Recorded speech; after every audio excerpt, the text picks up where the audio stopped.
జాగ్రత్తగా వినండి. కొన్ని ప్రాముఖ్యమైన సంగతులు మనం నేర్చుకుందాం. అపోస్తలుల కార్యములు, అందరూ బైబిల్ తీయండి.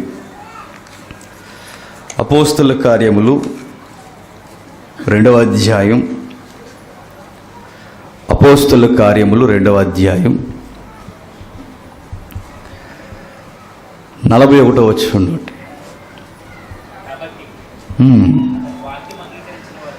కాబట్టి అతని వాక్యము అంగీకరించిన వారు బాప్తిస్మం పొందిరి. ఆ దినమందు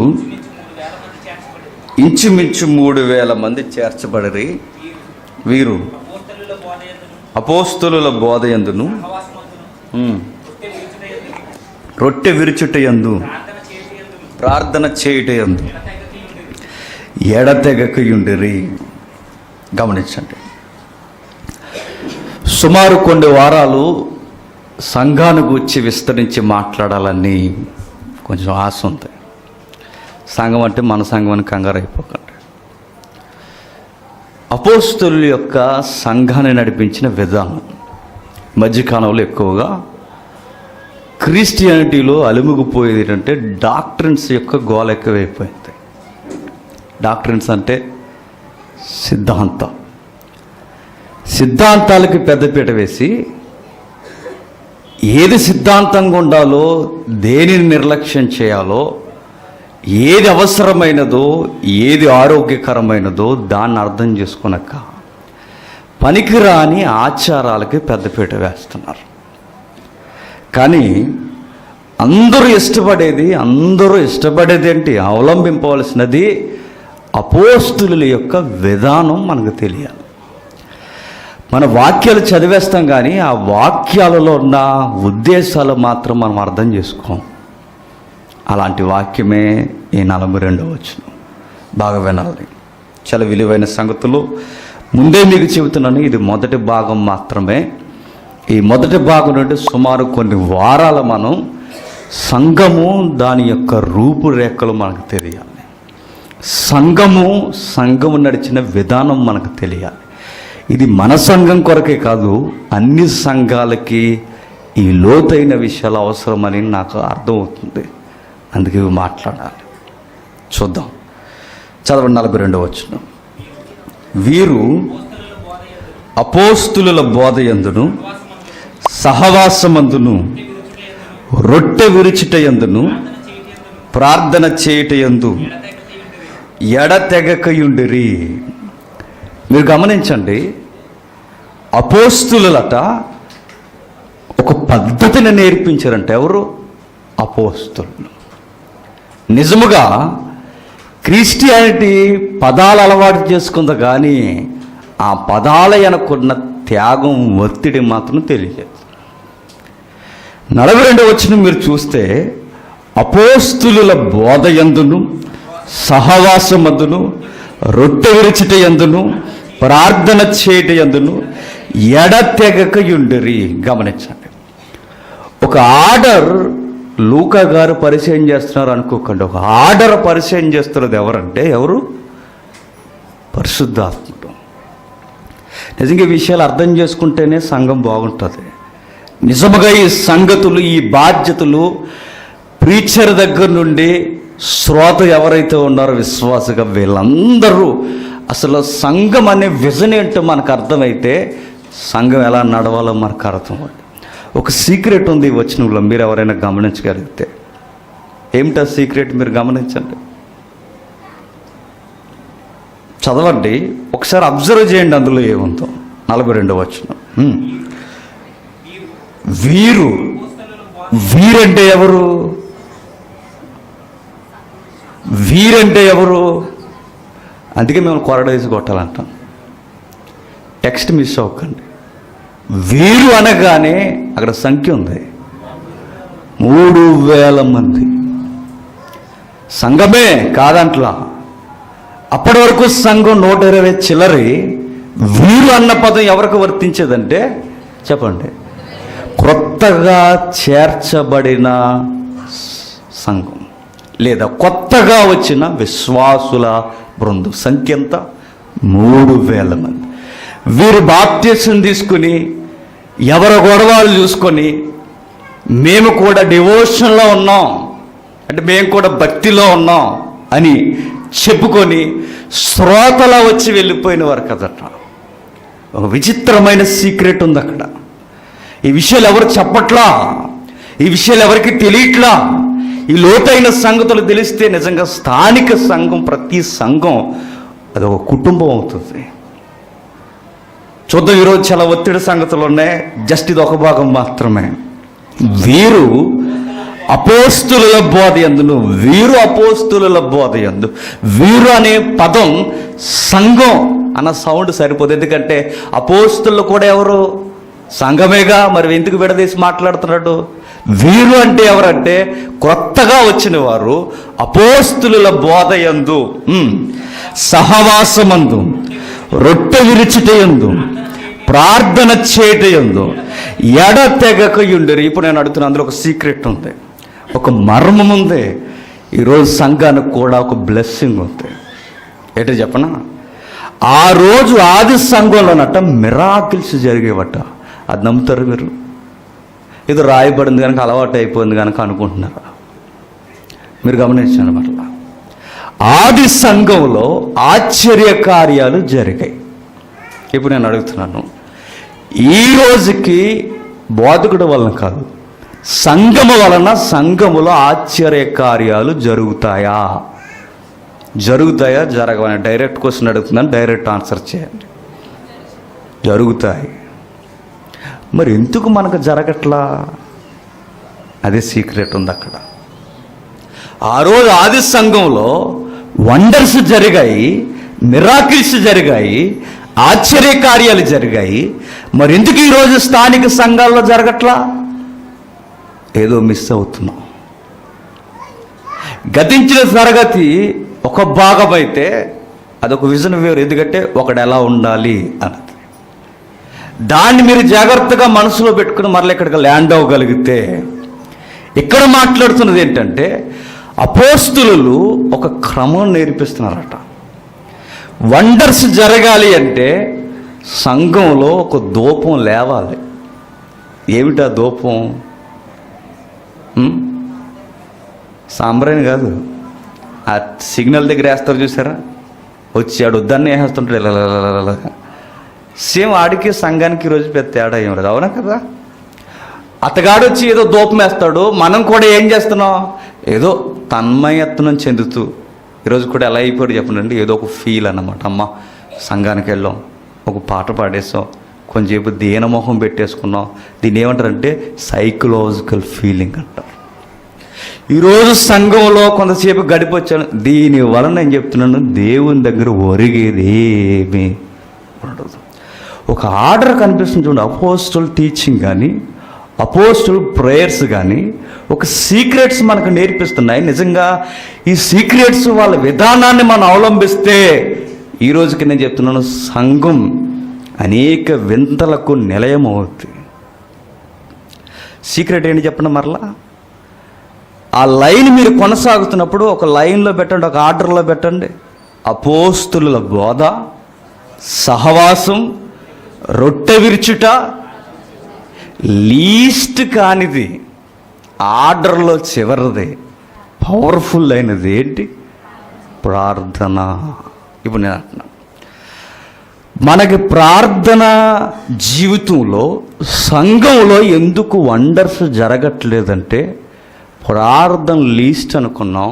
ఇంకొకటి ఏంటి చెప్పనా, ఈ ప్రార్థనకు ముందున్న ఒక క్రమాన్ని మాత్రం మనం వదిలేస్తాం. మనం అంటే మనం కాదు, మనం అంటే ఈ ట్రెండ్, ఈ తరం. మరలా నేను చెప్తున్నా, జాగ్రత్తగా వినండి. ఈ పట్టికలో ప్రార్థన లీస్ట్ కాదు, అది ఏదో చివరి అంశం కాదు. అది ఎప్పుడు రావాల్సిందంటే బోధ ఉండాలట, సహవాసం ఉండాలట, నెక్స్ట్ రొట్టె విరవాలట, నెక్స్ట్ దాని వెనక ఉండాల్సింది ప్రార్థనట. వీటన్నిటినీ దేవుని ముంగిట ఫుల్ఫిల్ చేసేది ఏంటంటే ప్రార్థన. ప్రార్థనలో ఏముంటాయి? ఒక విశ్వాస యొక్క బాధలు ఉంటాయి. ప్రార్థనలో ఏముంటాయి? సంఘం యొక్క భారం ఉంటుంది.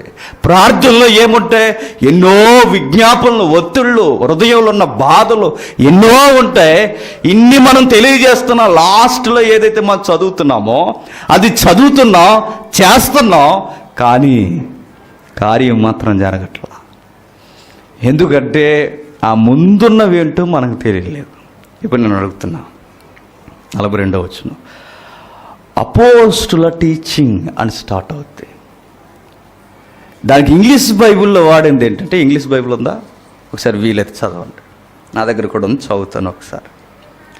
చూడండి, వీలైతే ఎవరి దగ్గరన్నా మహాపురుషులు, పురుషులందు పుణ్యపురుషులు ఏరయ్యా అని ఎవరైనా ఉంటే ఒకసారి ఆ బైబిల్ జస్ట్ అలా చూడండి, ఒక లుక్ వేయండి. చూడండి ఒకసారి. అపోస్తుల కార్యములు 2వ అధ్యాయం 42వ వచనం. And the devoted to the apostle and the fellowship, to the breaking of the bread and the prayers అని స్టార్ట్ అవుతుంది. అక్కడ ఒక విచిత్రమైన పదం ఉంది. మీరు డిక్షనరీలు ఎదుర్కొంటారో, నెట్లు ఎదుర్కొంటారో, ఎక్కడ ఎదుర్కొంటారో ఎదుర్కోండి. themselvesకు ముందు డివోటెడ్ అన్న పదం ఉంది చూడండి. డివోటెడ్ అన్న పదం నుండి విడిపోయిన పదం ఏంటో చెప్పనా? బాగా అటెన్షన్ ప్లే చేయాలి. డివోషన్ అన్న పదం వచ్చింది. ఏంటది? చాలామంది అడుగుతారు, ఈరోజు ఎక్కడికి వెళ్ళారు బ్రదర్ అంటే, డివోషన్లో ఉన్నాం బ్రదర్ అంటారు. డివోషన్ అనగానే జనరల్గా క్రిస్టియానిటీ ఇచ్చిన అర్థం ఏంటంటే, ఒక గంట బైబిల్ చదువుకోవడం, ఇంకా చెప్పండి, ఒక గంట ప్రార్థన చేసుకోవడం, ఇంకా ఏదో 2 పాటలు పాడుకోవడం. ఇంకా డివోషన్ అనగానే, భక్తి అనగానే ఏం చెప్పాడంటే ఏదో ఒక గంట అనుకున్నాం మనం. డివోషన్ అన్న పదానికి, డివోటెడ్ అన్న పదానికి ఉపయోగించిన అర్థాలు ఏంటంటే ఒకసారి మీరు చూడండి, చదవండి అబ్బా తెలుగులో.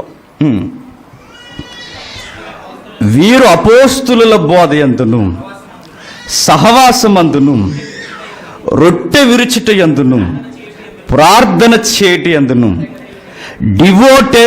డివోషన్ అన్న దానికి అర్థం ఏంటో చెప్పనా? గమనించండి జాగ్రత్తగా. ఒక వ్యక్తి కానీ, ఒక వ్యక్తికి కానీ, ఒక పనికి కానీ వనరులను, సమయాన్ని, మనలను పూర్తిగా అప్పగించేసుకునే దాన్నే డివోషన్ అంటారు. మీకు అర్థమవుతుంది లేదా అధ్యక్ష? మరలా వెనక్కి వస్తా. మరలా పదాలు చాలా అవసరం మనకి. ఒక వ్యక్తికి కానీ, బాగా వినండి, ఒక సంస్థకు కానీ మన అవసరాలని, అనగా మన నిత్యావసరాలను కానీ, మన సమయాన్ని కానీ, మన పరిస్థితులు కానీ, మనల్ని పూర్తిగా అప్పగించేసుకునే దాన్ని ఏమంటారంటే డివోషన్ అంటారు. బోధ అన్న దానికి ఉపయోగించిన పదం ఏంటంటే, అక్కడ ఆ టీచింగ్ అనే ఆ టెక్స్ట్లో ఉపయోగించిన పదం ఏంటంటే పూర్తిగా అప్పగించుకోవాలట. సంఘము అంటే ఏంటో చెప్పనా? శ్రోతల్లా విని వెళ్ళిపోవడం కదట. వీరు అన్న పదం రక్షింపబడిన సంఖ్య అయితే, వీళ్ళు చేసింది ఏంటంటే వాళ్ళన్నిటినీ అప్పగించుకున్నారట. ఎవరు? సమయాన్ని అప్పగించారు. నెక్స్ట్ వాళ్ళ అవసరాల్ని ఆపేసుకున్నారు. నెక్స్ట్ చెప్పండి, తమ్మును తాము అప్పగించుకున్నారు. ఇంకా వారి కుటుంబాల కన్నా సంఘం అనే కుటుంబానికి ఎక్కువ విలువనిచ్చారు. ఇంకా వారిని కూడా అప్పగించుకున్నారు. బోధ కట్ట వాళ్ళు ఏం చేశారు? అప్పగించుకున్నారట. నీ విజన్ అర్థమైంది ఈరోజు మనకి. బోధకి అప్పగించుకున్నారట. బోధ వినడం కాదు, బోధని కేవలం బాగా చెప్తున్నారని అనడం కాదు, మాది మంచి బోధ అని చెప్పుకోవడం కాదు, బోధకి సమస్తాన్ని అప్పగించుకోవడం. సమస్తం అంటే నిన్ను నువ్వే అప్పగించేసుకోవడం. అపోస్తుల బోధ అంటే ఏంటంటే బైబిల్లో ఉన్నట్టుగా చెప్పడం కాదు. అపోస్తుల బోధ అంటే ఏదైతే లేఖనం వినబడుతుందో వినబడుతున్న దానికట సంఘం అప్పగించుకోవాలట. సంఘంలో సమయం చూడకూడదట. సంఘంలో ఈరోజు నాకు ఈ అవసరాలు ఉన్నాయని చూడకూడదట. సంఘంలో నా కుటుంబం చచ్చిపోకూడదట. సంఘంలో మా అమ్మగారని చచ్చిపోకూడదట. సంఘంలో నా భార్య నా పిల్లలని చావకూడదట. సంఘంలో మీ అమ్మ కన్నా, గుర్తుపెట్టుకోండి, మీ తల్లి కన్నా సంఘంలో చాలామంది తల్లులు ఉన్నారన్న సంగతి మనకు అర్థం అవ్వాలట. అపోస్తుల బోధ అంటే ఏంటి? ఎలా ఉన్నావు అలా చెప్పామని కదా అపోస్తుల బోధ అంటే. అపోస్తుల బోధ అంటే నువ్వు సంఘం కొరకు ఏంటి ఏంటి అని ఎప్పుడు నిత్యము సంఘం కొరకు ఆలోచించడం కాదు, ఆచరించడం. సంఘం కొరకు ఆలోచించేవారు ఉంటారు తప్ప ఆచరించేవారు ఉండరండి సంఘంలో. అందుకే మిరాకిల్స్ ఎందుకు జరగవు సంఘంలో అంటే ఎక్కడుంది చెప్పండి? బోధకు అప్పగించుకునే బ్రతుకులు ఎక్కడుంది చెప్పండి? ఆ పదాలు మరలా మీరు చదవాలి. చూడండి ఒకసారి 42వ వచనం.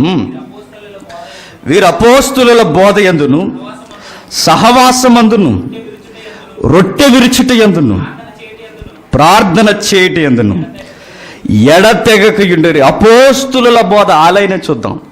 అపోస్తుల బోధకి డివోషన్ అన్న పదానికి, డివేటెడ్ అనే పదానికి ఏం అర్థాలు ఇస్తున్నాయంటే అన్నిటినీ వదిలేసుకుని వచ్చి బోధ కొరకు అంకితమైపోవడం అట. బోధకి ఎందుకు అప్పగించుకోవాలి ఒక విశ్వాసం అంటే మీరు గుర్తుపెట్టుకోండి, బోధ ఎవరి దగ్గర అయితే తక్కువ ఉందో వాళ్ళ దగ్గరికి సాతాను వచ్చి టార్గెట్ చేస్తాడు. మరలా బోధకి అప్పగించుకోవడంలో, బోధను అర్థం చేసుకోవడంలో, బోధను తెలుసుకోవడంలో, బోధకి తమ్ముడు తాము అప్పగించుకుని బోధకు పెద్దపీడేసి తలదించడంలో ఎవరైతే వెనకడుగులేస్తారో వాళ్ళ దగ్గర ఖచ్చితంగా సాతాను కూడా వస్తాడట. బెస్ట్ క్లాసిక్ ఎగ్జాంపుల్ ఏంటో చెప్పనా? సాతాను ఆదాం దగ్గరికి రాలేదు, మరి ఎందుకు అవ్వ దగ్గరికి ఎందుకు వచ్చింది? నేను అంటాను, ఆమె ఉపదేశంలో అంత నిలకడగా లేదు కనుక. సాతాను ఎవరిని టార్గెట్ చేస్తా అంటే మీకు మరలా చెప్తున్నాను, ఉపదేశాన్ని ఎరగని వారు, ఉపదేశానికి అప్పగించుకొనని వారు, ఉపదేశాన్ని పూర్తిగా ఎవరైతే తెలుసుకునే ప్రయత్నం చేయట్లేదో వారిని వాడు ఖచ్చితంగా టార్గెట్ చేస్తాడట. బోధ అంటే ఏంటి? బోధ అంటే ఏమని బైబిల్ చెప్తుందంటే బోధకట మనల్ని అప్పగిరే ఇలా చెప్పారు. ఈరోజు బోధలో ఎలా ఉంది, నాలో ఎలా ఉండకూడదని ఎవడైతే అప్పగించుకుంటాడో వాడట సేఫ్ జోన్లో ఉంటాడట. మరొక మాట, అవ్వమ్మ దెబ్బ తినడానికి కారణం ఎవరు చెప్పండి? ఇండైరెక్ట్గా పౌలు గారు ఆర్గ్యుమెంట్ చేసినట్టుగా ఎవరు చెప్పండి? ఆయన టీచింగ్ సరిగ్గా ఇవ్వలేదు. ఎవరు? ఆదాం గారు. నేను అంటాను, మీ పిల్లలు దయ్యానికి దొరుకుతున్నారంటే, నీ భార్య దయ్యానికి దొరుకుతుందంటే, నీ కుటుంబ సభ్యులు దయ్యానికి దొరుకుతున్నారంటే కారణం ఎవరో చెప్పనా? ఆ గృహ యజమాని ఎవడైతే ఉన్నాడో వాడు సరిగ్గా టీచింగ్ ఇవ్వట్లేదు. నేను మరలా మొహమాటం లేకుండా చెప్తున్నా. ఎవరైతే నా భార్య కానీ, నా పిల్లలు కానీ, నా సహోదరులు కానీ, నా ఇంట్లో ఉన్నవారు ఎవరైతే ఉన్నారో వాళ్ళు దయ్యానికి దొరికి ఏదో ఒకటి దైవ విరోధమైన కార్యము చేసి మనసు నొప్పిస్తున్నారంటే కారణం ఏంటో చెప్పినా, వాళ్ళకి టీచింగ్ సరిగ్గా జరగట్లేదు. ఇప్పుడు నేను మరలా ఒక గృహంలో మంచి ఉపదేశకుడుగా ఆ ఇంటి యజమాని లేకపోతే, ఒక గృహంలో ఆ ఇంట్లో సరి అయిన టీచింగ్ లేకపోతే ఆ సభ్యులు ఎలా అయితే పాడైపోతారో, సంఘం అని ఈ గృహంలో సరి అయిన టీచింగ్ లేకపోతే పిల్లలు కూడా ఏమైపోతారు? ఖచ్చితంగా దెయ్యానికి దొరికేస్తారు. టీచింగ్ ఎంత ప్రాముఖ్యమో వింటున్న వాళ్ళు కూడా చేయాల్సిందేటట అలా అప్పగించుకోవాలట.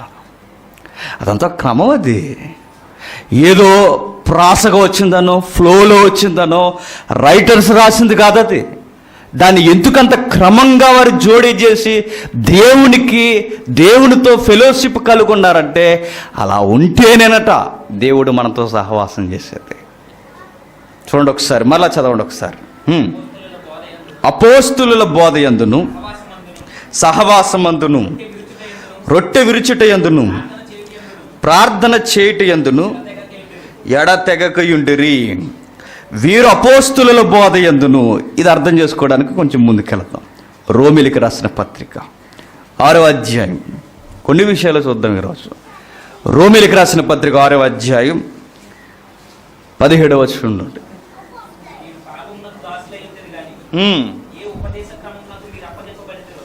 ఏ ఉపదేశ క్రమమునకు మీరు అప్పగింపబడుతురో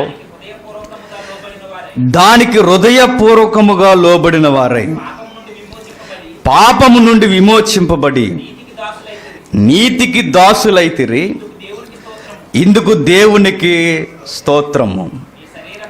జాగ్రత్తగా వినండి, ఇక్కడ ఒక క్లారిటీ చాలా అవసరం. రీసెంట్గా ఒక విశ్వాసి నన్ను ప్రశ్న అడిగింది.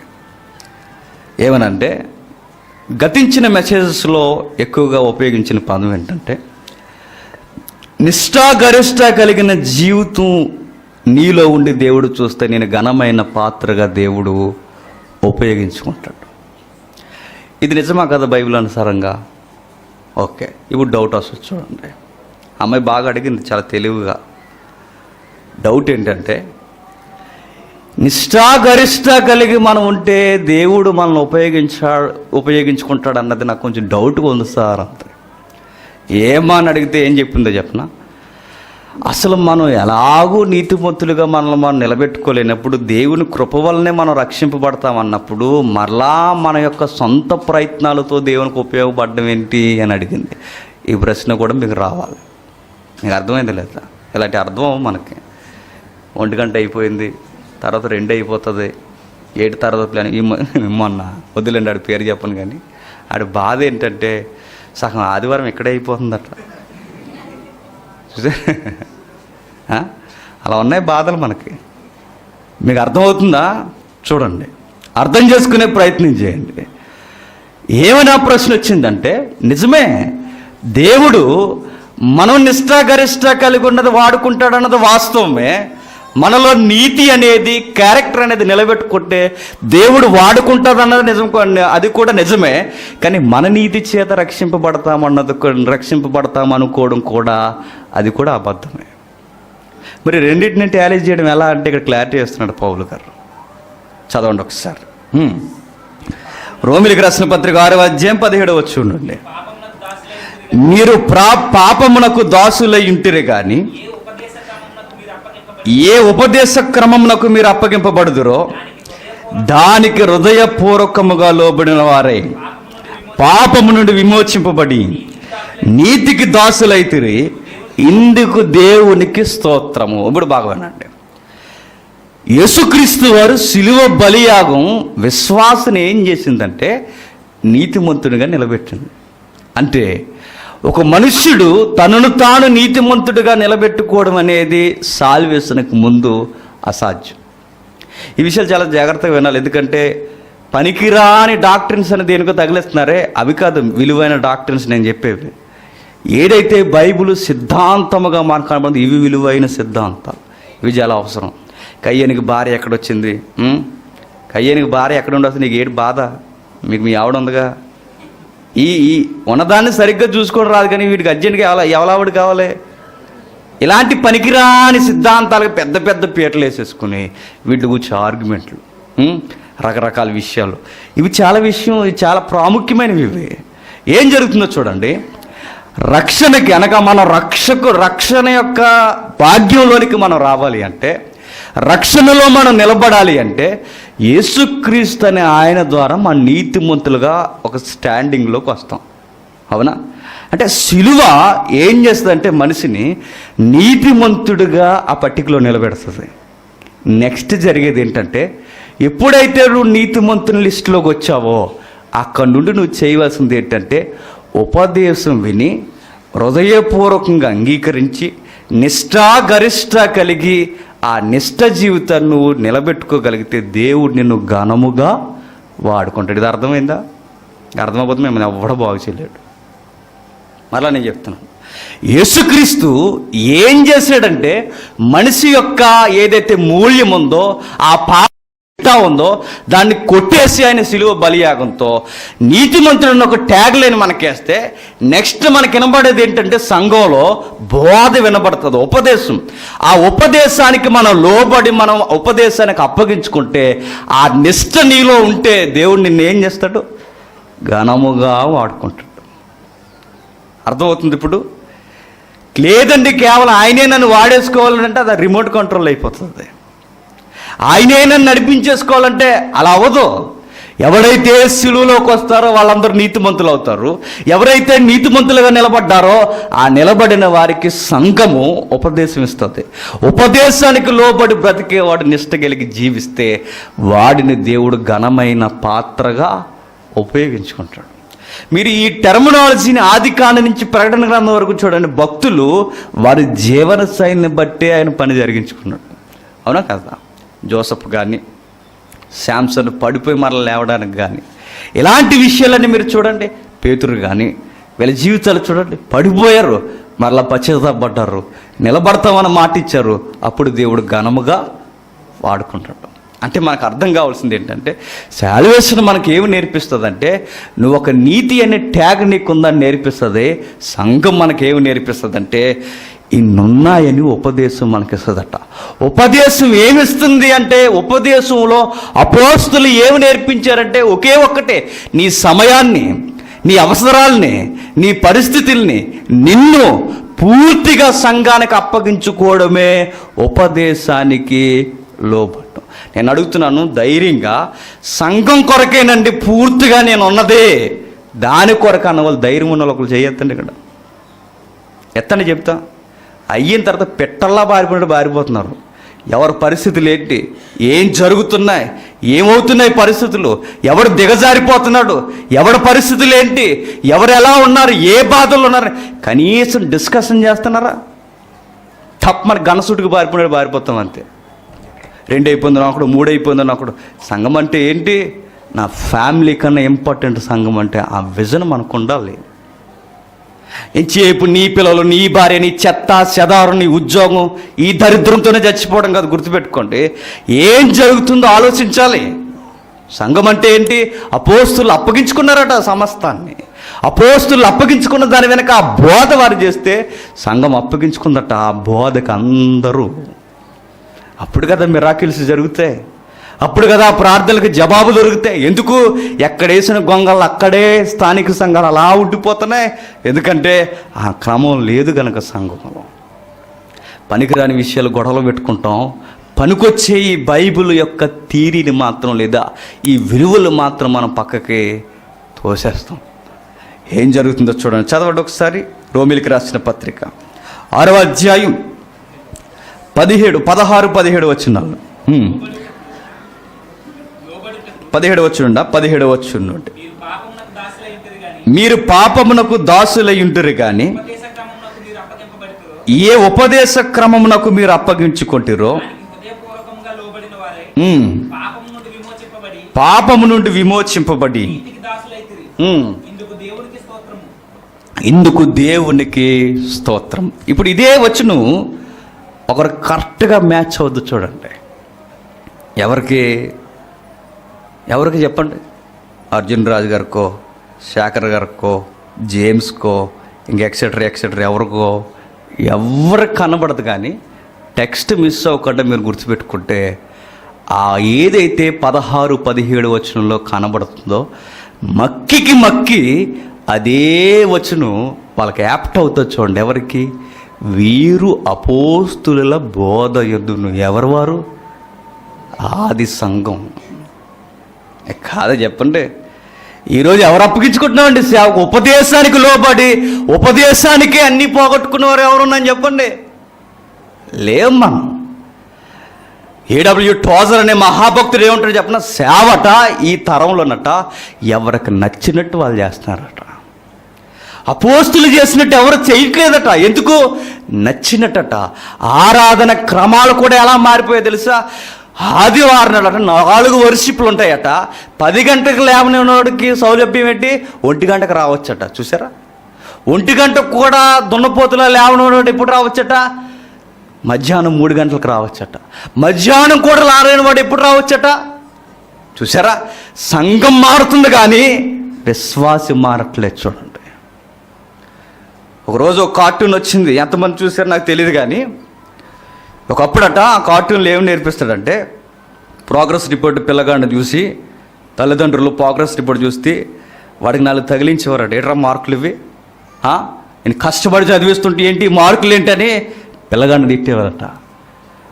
అదే పక్కన కార్టూన్ మనలో ఏముంటుందంటే, ప్రోగ్రెస్ రిపోర్ట్ చూసి తల్లిదండ్రులు పిల్లోని తిట్టట్లేదట, టీచర్ని తిడుతున్నారట. ఏంటమ్మా వాడికి ఎలా మార్కులు వచ్చాయి, ఏంటి ఎలా అయిపోయింది చూసారా? ఏం మారిపోయింది? విధానం మారిపోయింది. చూడండి, ఈరోజు కూడా సంఘం సేమ్. సంఘం మారట్లా. మరి సంఘం ఎప్పుడు అలానే ఉండాలి అపోస్తుల విధానంలో. కానీ బాధ ఏంటో చెప్పనా, విశ్వాసులు మారలేదు, సంఘమేనట అనుకూలంగా వారు మలిచేసుకుంటున్నారట. ఏ సంఘాన్ని చూడండి, వాళ్ళ ఇష్టం, వాళ్ళకు నచ్చినట్టు జరుగుద్ది. కాదే చెప్పండి, కాదే చెప్పండి. ఎక్కడికి పండి, ఎక్కడ కనబడుతున్నాయి చెప్పండి వాల్యూస్? ఎక్కడ మనకు కనబడవు. అపోస్తుల విధానం అంటే రిఫరెన్స్ చెప్పాడం కాదు, ఉన్నట్టు చెప్పాడం కాదు. అపోస్తుల విధానం అంటే అప్పగించుకున్నారట, సమయాన్ని అప్పగించారట, సంఘం కొరకు అవసరాలను అప్పగించారట, సంఘం కొరకు సమస్తాన్ని అప్పగించారట, సంఘం కొరకు తమ్మును తామే అప్పగించుకున్నారట.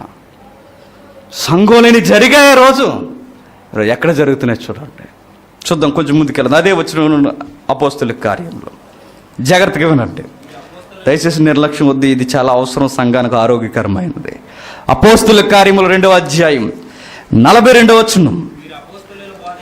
వీరు అపోస్తుల బోధ యందును సహవాసమందును రొట్టె విరుచుట యందును ప్రార్థన చేయుట యందును ఎడతెగకయుండిరి.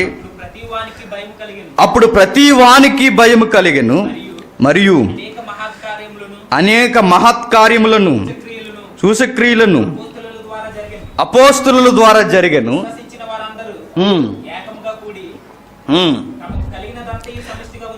తమకు కలిగినదంతయు సమిష్టిగా ఉంచుకున్నది. బాగా వినండి. అపోస్తుల బోధ అంటే ఏం చెప్పుకున్నాం? అప్పగించుకోవడం బోధ అంటే. బోధ అంటే ఈరోజు జేమ్స్ గారు బాగా చెప్పారు కదా, అది కాదు. ఏదైతే వినబడిందో దానికి అప్పగించుకోవడమే అపోస్తుల బోధ. అపోస్తుల టీచింగ్ అంటే ఏంటంటే, చాలా సంఘాలకు పేర్లు పెట్టుకున్న అపోస్తుల ప్రీచింగ్ అండ్ టీచింగ్ అండ్ రకరకాల ట్యాగ్లైన్స్ మనకు కనబడతాయి. అపోస్తుల యొక్క బోధ అంటే ఏదైతే ఉందో అది చెప్పేసుకోవడం కాదు, చెప్పుకున్న దానికి అప్పగించుకోవడం అపోస్తుల బోధ. ఈ రోజుకి ఇది ఎలా ఆలోచిద్దాం, ఇంకా భవిష్యత్తులో ఆలోచిద్దాం. నెక్స్ట్ పదం ఏంటంటే సహవాసం. ఏంటట? సహవాసము. సహవాసం అన్న పదానికి ఇంగ్లీష్లో ఏమిచ్చాడు? ఫెలోషిప్ అన్నాడు. గ్రీకులో దాని సౌండ్ ఎలా ఉంటుందంటే కోయినాస్ అంటారు దాన్ని. దానికి మూల పదం ఏంటంటే కోయినోనియా అంటాడు దాన్ని. అంటే దాని అర్థం ఏంటంటే, దీనికి మూల పదాలు అసోసియేట్ అంటాడంటే పార్ట్నర్షిప్ అంటాడట. పార్ట్నర్షిప్ అన్న దానికి దేనికి ఉపయోగిస్తారు? మహాపుణ్య పురుషాత్మలో అందరం ఎక్కడ పడ్డామంటే పద్మాస దీపంలో యోహాన్ గారు పడినట్టు ఇంకా ఏట్ల పాలని దెబ్బ మీద పడ్డాం మనం అందరం వచ్చి. ఒకరిని మించిన వాళ్ళు ఒకరు, ఎవ్వరు తీసిపోరండి. కనీసం ఆ పదాలకు అర్థం చెప్పండి. సహవాసము, సహవాసము మరొకటి. దాన్ని ఏమంటాడంటే భాగస్వామ్య విధానం అంటారు. దాన్ని ఏమంటారంటే పార్ట్నర్షిప్ అంటారు, దాన్ని అసోసియేట్ అంటారు. ఇప్పుడు నేను చెప్తున్నాను, ఏదైతే ఉందో ఒక వ్యాపారం చేస్తున్నాం అనుకోండి, ఒక ఇద్దరు వ్యాపారం చేస్తున్నారు. ఇద్దరు వ్యాపారం చేస్తున్నప్పుడు ఒకడు బాగా కష్టపడి జాగ్రత్తగా లాభాలు సంపాదిస్తుంటే ఇంకొకడు వచ్చి లాభం మాత్రం ఇద్దరికి సమానంగా వేసేసి తీసుకుని వెళ్ళిపోతున్నాడు అనుకోండి, దీన్ని పార్ట్నర్షిప్ అంటారా? ఆ పదం అక్కడ వర్తిస్తుందా? దాన్ని సహవాసం అంటారా? దాన్ని ఏమంటారు? వాడు సరి అయిన పర్సనాలిటీ కాదంటారు. ఇది ఎంత ప్రాముఖ్యమో ఇదే పదాన్ని అక్కడ ఉపయోగించారు చూడండి మూల భాషలో.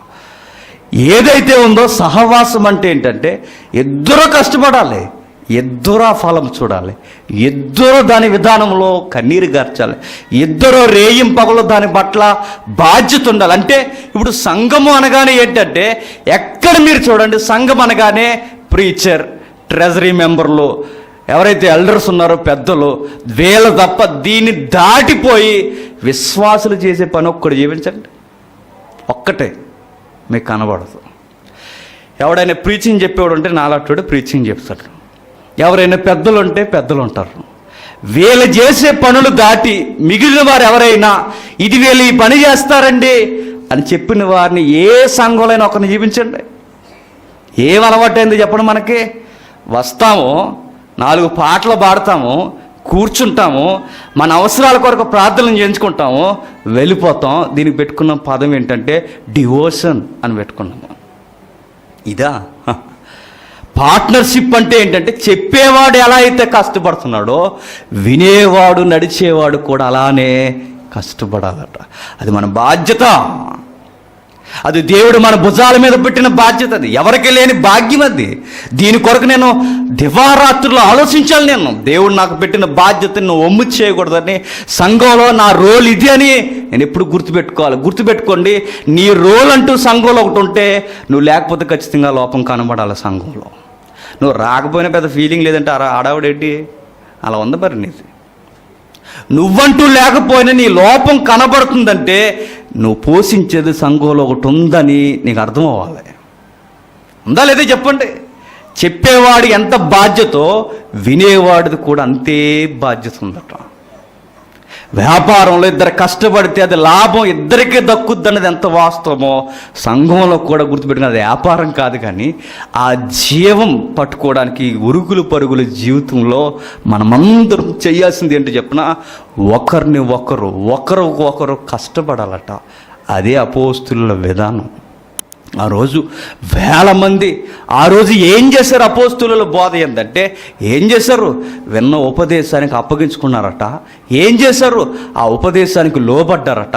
ఇంకా ఏం చేశారంటే వారందరూ కలిసి సమిష్టిగా కష్టపడ్డారట. ఈరోజు సంఘంలో ఉద్యమం లేకపోవడానికి కారణం చెప్తున్నాను. ఎప్పుడు కనబడిన వారే కనబడతారు. ఇక్కడ చూసారా, సుప్రీంకోర్టులో 3 జడ్జిలు ఉన్నట్టు సేమ్ ఇక్కడ వాళ్ళే కనబడతారు. ఎప్పుడు ఆ పనులు చేస్తారో ఎత్తుకునేవారే ఆ పనులు ఎత్తుకుంటారు. మరి కొత్త వారు ఎందానక మీరు పుట్టింది? సంఘం అంటే అదే చెప్పండి. కాదు. ఇంకా ఏం ఉపయోగించాడో చూద్దాం. ఇంకా ముందుకెళదాం. ఎబ్రీలకు రాసిన పత్రిక చూద్దాం ఒకసారి. ఎబ్రీలకు రాసిన పత్రిక 10వ అధ్యాయం. ఎబ్రీలకు రాసిన పత్రిక 10వ అధ్యాయం త్వరగా 19వ వచనం నుండి. సహోదరులారా, యేసుక్రీస్తు వారు మన కొరకు ప్రతిష్ఠించిన మార్గమున అనగా నూతనమైనది జీవము గలది ఏర్పరచబడినదైన మార్గమున ఆయన రక్తము వలన మనకి ధైర్యము కలిగి ఉన్నది కనుక. గమనించండి, సహవాసానికి ఉన్న పదం ఏమో ఉపయోగించాం? పార్ట్నర్షిప్ అన్నదాన్ని. పార్ట్నర్షిప్కున్న మరొక పర్యాయ పదం సరిగ్గా సరిపోయేది ఫెలోషిప్. అంటే ఫెలోషిప్ అంటే అర్థం ఏంటంటే ఒక్కడే కష్టపడడం కాదట. మరి ఎవరైతే ఉన్నారో అందరూ కష్టపడాలట. ఫెలోషిప్ అనగానే గుర్తుపెట్టుకోండి, పక్కన కూర్చోడు. నీకు అర్థమైందా? వెళ్ళిపోయేటప్పుడు టీ తాగేసి బిస్కెట్లు తినేసి వెళ్ళిపోవడం కాదు సహవాసం అంటే. సహవాసం అంటే గుర్తుపెట్టుకోండి, ఇతను నా పక్కనే కూర్చుంటే ప్రతి ఆదివారం మా చర్చిలో నా పక్కనే కూర్చుంటాడని చెప్పుకోవడం కదట ఫెలోషిప్ అంటే.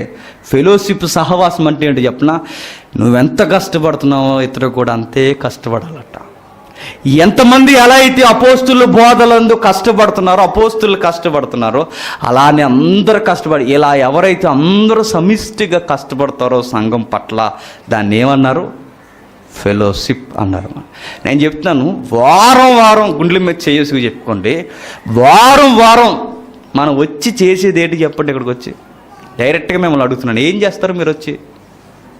ఏమీ చేయరు. ఇస్త్రీ బట్టలు వేసుకొస్తారు, చక్కగా ఎదుగు అనేసి మంచి ప్లానింగ్తో అప్పటికే రెడీ అయిపోతుంది. ఇంటి దగ్గర మెను డిష్ అన్నీ రెడీ చేసుకుని ఇంకేమన్నా బాగా ఆకలేని కొంచెం లైట్గా టిఫిన్ తగిలించి ఇక్కడికి వచ్చి అలా కూర్చుని కనీసం చెమట కూడా మనకు ఎక్కకుండా అలా విని ఏదైనా చెబితే విన్నవాడికి మార్కులు వేయడమో లేకపోతే మార్కులు తీయడమో ఏదో ఒకటి చేసి మొత్తం మీద ఏదో డిసైడ్ చేసి 4 డైలాగులు వేసి అలా తిరిగి ఇలా తిరిగి అదుగో అనుకుంటూ హాయ్ బాయ్ బాయ్ అని వెళ్ళిపోయే ముందు కూడా సిరాకు మాటలేండి చెప్పిన ఏదో పనికిరాని వ్యాపార లావాదేవీలో పనికిరాని ఉద్యోగ విషయాలు, పనికిరాని చెత్తా చెదారము, ఈ చీర ఎక్కడ కొన్నావు, ఆ చీర ఎక్కడ కొన్నావు, ఇలాంటి చెత్త విషయాలు మాట్లాడుకోవడము, వాడు అంత కొన్నాడట మనం ఎంత కొనాలి, ఈ పనికిరాని చెత్త మాట్లాడుకుని వెళ్ళిపోవడం తప్ప ఇంతకు మించి మీరు సంఘానికి వచ్చి చేస్తున్నది ఏంటి చెప్పండి? ఏమైనా ఉందా చెప్పుకోవడానికి? వినడం భక్తి కాదు, గుర్తుపెట్టుకోండి. భక్తి అన్నదానికి, డివోషన్ అన్నదానికి వినేది అని లేదు బైబిల్లో. వినేదని బైబిల్ ఎక్కడా చెప్పలేదు. భక్తి అనగానే ఏం చెప్పిందంటే విన్నదానికి అప్పగించుకోవడమే భక్తి అని చెప్పింది బైబిల్. ఏది అప్పగించుకునే విధానం ఏది? నేను ఈ పనికి అప్పగించుకుంటున్నానంటే సంఘంలో ఇది నేనే చెయ్యాలి, ఎన్నున్నా ఎన్ని లేకపోయినా ఇది నేను ఖచ్చితంగా చేస్తాను అని నీకు నువ్వు బాధ్యతగా అప్పగించుకునే ఒక్క కార్యం చూపించు. ఏమీ ఉండదు మనకు చెప్పుకోవడానికి. ఎందుకు కష్టపడాలి రే అనక పగలనక? అది దేవుడు మనకిచ్చిన భాగ్యం కనుక. ఎందుకు అపోస్తులు అంతగా వారి కుటుంబాల కన్నా సంఘానికి ఎందుకు అంత పెద్దపీటనేశారు? ఆ సంఘం అనేది అది పరలోకపు కుటుంబం కనుక. మనం పిచ్చి అంటే చెప్పనా, మన పిచ్చి మనం ఎప్పుడు ఉండిపోతాం అనుకున్న వాళ్ళు ఉంటారు లేదు కానీ పరలోకంలో. మీరు గుర్తుపెట్టుకోండి, ఆ పిచ్చి మనం అక్కడ పెట్టుకుంటాం. ఎప్పుడు ఉండిపోతారు అనుకున్న వాళ్ళు మనతో ఉంటారు లేదు కానీ పరలోకంలో మనతో మాత్రం ఎవరు ఉంటారు చెప్పనా? సంఘం ఖచ్చితంగా ఉంటుంది పరలోకంలో. దాని గురించి ఎక్కువ ఆలోచించాలి మనం. దాని గురించి ఎక్కువగా మనం నిర్ణయాలు తీసుకోవాలి. దాని గురించి ఎక్కువగా మనం సమయాన్ని, కష్టాన్ని, విధానాన్ని మానుకునన్ని రావాలి సంఘానికి. సంఘం కొరకు మానుకునేవి ఏమన్నాయి చెప్పండి? ఇంకో నేను ఏదో వస్తువులు కొన్నారు అన్న వాళ్ళందరూ, ఆ సేకరణ తప్ప తుపాకీ తప్పకి ఎవ్వరు కనబడలేదు. ఎందుకు అలా ఉంది మనకు సంఘం పట్ల బాధ్యత. ఇది జరుగుతుందండి, ఈ పని ఇంకెలా బాగా చేద్దామని ఒక్కరు బాధ్యత ఎత్తుకుంటారా? ఎత్తుకోరు. దీని కొరకేనండి నేను కేవలం మానేసుకుని వచ్చానని ఒక సాక్ష్యం ఉందా మనకి? ఉండదు. ఇగో కడియంలో ఒక అన్న ఉంటాడు, ఇందాక బండిలో వస్తుంటే చెప్పారు, అని ఇంట్లో సరైన బట్టలు ఉండవు, ఆయనకి సరి అయిన విధానం ఉండదు. వాళ్ళకి ఏదో ప్రైవేట్ జాబ్ చేసుకుంటూ ఎప్పుడో దేవునికి మాట ఇచ్చాడంట సంఘంలో, దేవా నీకు ఎప్పటికైనా నీ సంఘానికి సరి అయిన స్థలం నేనేస్తాను. తినడానికి సరిగ్గా ఉండలేని ఆయన సంఘానికట 10 లక్షలు ఇచ్చాడట. నేను డబ్బులు ఇవ్వని చెప్పట్లా, సంఘ సహవాసం పోతుందని ఆ ఓఎన్జీసీలో ఎక్కడో జాబ్ చేసుకుంటున్నాడు ఆయన. సహవాసం పోతుందని ఆ జాబ్ వదిలేసి మళ్ళీ కడియం వచ్చేసాడు ఆయన. జాబ్ వదిలేసాడు దేని కొరకు? ఫెలోషిప్ కొరకు. అపోస్తుల బోధ అంటే ఏంటి? అన్నీ వదిలేసుకుని సంఘం కొరకు ఆలోచించడమే అపోస్తుల బోధ. మనకేంటి చెప్పండి, ఖాళీగా ఆదివారం ఉన్నాం కనుక గవర్నమెంట్ ఎంప్లాయీస్ లాగా అందరం ఆదివారం నాడు కుదురుతుంది కనుక వస్తున్నాం. కుదరకపోతే అత్యవసరమైతే దేవుడు అర్థం చేసుకుంటాడు, తప్పదిక్క. కుదరకపోతే రావా? అవేనని సాకులు ఇవన్నీ కొందరు కారణాలు చెప్తారండి, ఒళ్ళు మండిపోద్ది. ఇదా కారణం చచ్చి మానేయడానికి? ఇదా? ఇటు పోయిన వారం చచ్చి మానే కారణం ఇదా? అదే. ఎందుకు మానేసి అంటే మెచ్యూర్ పర్సన్కి వెళ్ళారట. నువ్వెందుకు మానేసి అంటే దినానికి వెళ్ళారట. నువ్వెందుకు ఇవా కారణాలు? ఆ రోజు ఆది సంఘంలో మిరాకిల్స్ జరగడానికి కారణం ఏంటంటే వారు సంఘానికి ఇంపార్టెంట్ ఇచ్చారు, సమయాన్ని ఇచ్చేశారు, జీవితాలు ఇచ్చేశారు, అన్నిటినీ ఇచ్చేసి అప్పుడు వాళ్ళు పెట్టుకున్న పేరేంటి చెప్పినా, ఇది భక్తి అంటే అన్నారు. సంఘం అంత ప్రాముఖ్యమైనది సంఘం అంటే. ఇప్పుడు చూడండి ఎబ్రీ గ్రంథకర్త ఏమంటున్నాడు చూద్దాం ఒకసారి. సహోదరులారా, యేసు మన కొరకు ప్రదర్శించిన మార్గమున